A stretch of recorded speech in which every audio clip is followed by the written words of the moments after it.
So hi, my name's Dr. Chris Marker and I'm an InSpec information scientist, and I'm going to talk a bit about what is reality. For those of you that don't know, InSpec is basically a bibliographical database with over 12 million records. We have a comprehensive indexing scheme which covers science, engineering and technology. This year we added citation information to our database. My specialism is particle physics, nuclear physics, quantum physics, astrophysics and geophysics. Having subject specialists means that we can keep the database, the quality of the database up to date, and means we can keep up to date with hot topics within the areas of science, engineering and technology. And I'm going to talk about one of those hot topics, which is quantum physics. What is reality is a question that has been asked since the beginning of mankind. Aristotle, Plato, Greek philosophers have been asking this question, and we are still really don't understand what our reality is. In order to think about what reality is, we have to look at the scale of the really small, the physics of the really small, because we're all made of particles which are really small basically, and quantum physics is the physics of the very small. It looks at the energy of particles and the interaction of particles and matter and light, and that's what quantum physics is. In order to explain why it's so strange, let's look at a very famous experiment called the double slit experiment. And in this you have a laser and you shine it at a detector at the back, and you put some slits in front of the laser. And what you do is you don't shine light, you shine quanta of light, which is photons. So an individual particle of light, you shine it at the screen, so you get one photon and then you get another photon, and that's actually what goes up to make the light that we are seeing around us. And what you would expect to see is that some go through one slit, some hit the center, and some go through the other slit. And so you would expect to see two parallel lines. And if it was that simple, I wouldn't be speaking to you today. What you actually see is a lot more complicated. What you actually see is a set of interference, what is called an interference pattern, a set of lines with the strongest line being the one down the middle. And that makes no sense because you've got slit there, particles going that way. How the heck is a particle going through the middle? It should be blocked, you know? So what's happening? Well, let's have a look at what happens when we shine a wave. So now we shine a wave of light rather than individual photons. And what we find is we get that same interference pattern. So individual photons appear to be producing the same pattern that's being produced by a wave of light. And what this basically means, the conclusion of this, is that a particle essentially goes through both slits at the same time. A particle behaves as a wave, and a wave behaves as a particle. And if you think about it, we're all made up of particles, but we don't behave as waves. We go through a door, we go through that door. We don't muck about. But according to quantum mechanics, this is absolutely correct.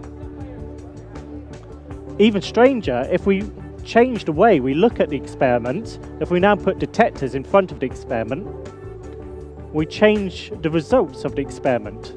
And this is very odd because basically the act of our observing the experiment, how we observe it, has changed the results of that experiment. Essentially, our reality is not complete until we ourselves observe something. Quantum physics is very difficult to understand, so there's different ways of looking at it. One of them is called the Copenhagen interpretation, and this is illustrated by something called Schrodinger's cat, which is quite a famous thought experiment. Theoretically, you have a cat in a box with a radioactive material and a vial of poison. There's a 50-50 probability that this radioactive material produces a particle, which then goes on to hit the poison, killing the cat. Until you open the box, because it's a 50-50 probability, you cannot say for certain whether the cat is alive or dead. Essentially, the cat is both alive and dead at the same time. And this is ridiculous. Cats are either alive or dead, you know. It's silly, but it's absolutely true according to the maths of quantum mechanics. And this is one of the problems people have with it, because basically what it's saying is that, well, in order for our reality to be real, something has to be observing us. Well, if the universe is everything, what is observing us as we speak? And that's where it strays into philosophy, and I'm not going to go there because I'm a physicist. As well as that interpretation, is something called, my favourite interpretation, is something called the multiverse, because it means that somewhere out there I'm really rich and famous and I don't have to be a physicist anymore.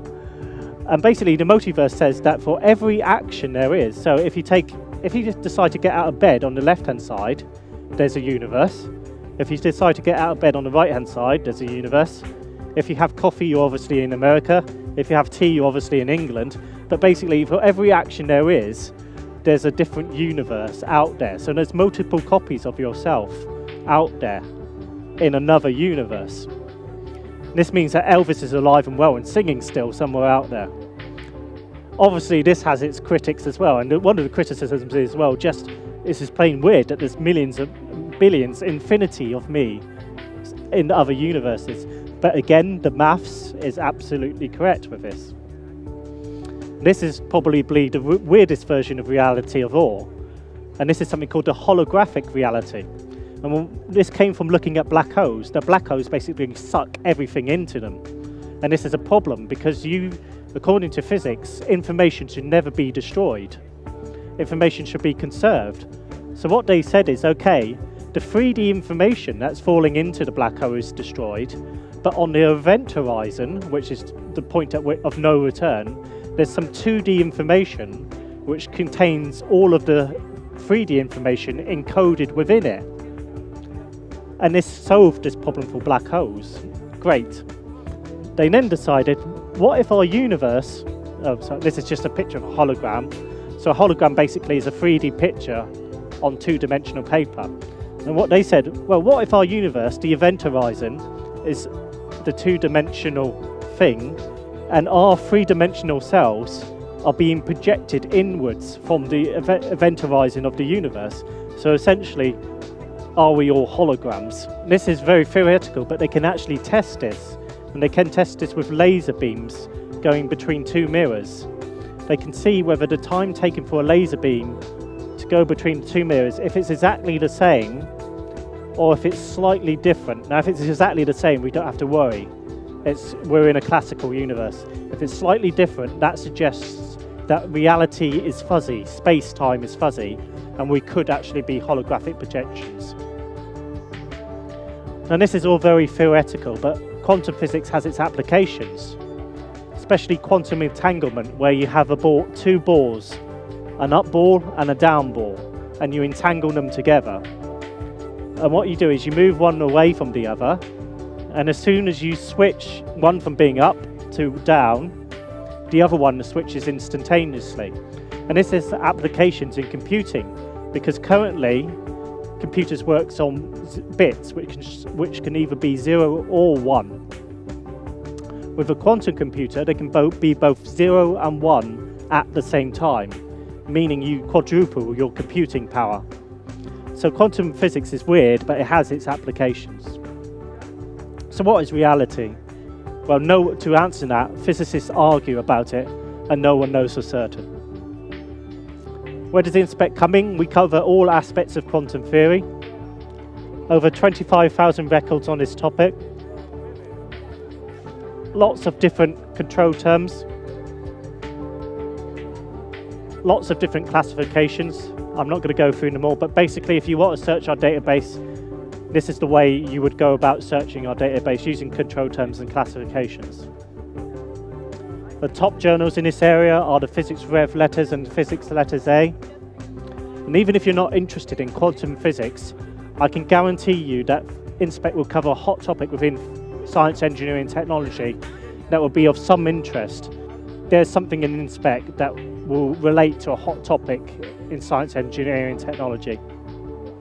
With wide subject coverage and expertise allowing us to keep up to date with hot topics and quality, enabling people such as yourself to search and find quickly, easily and simply.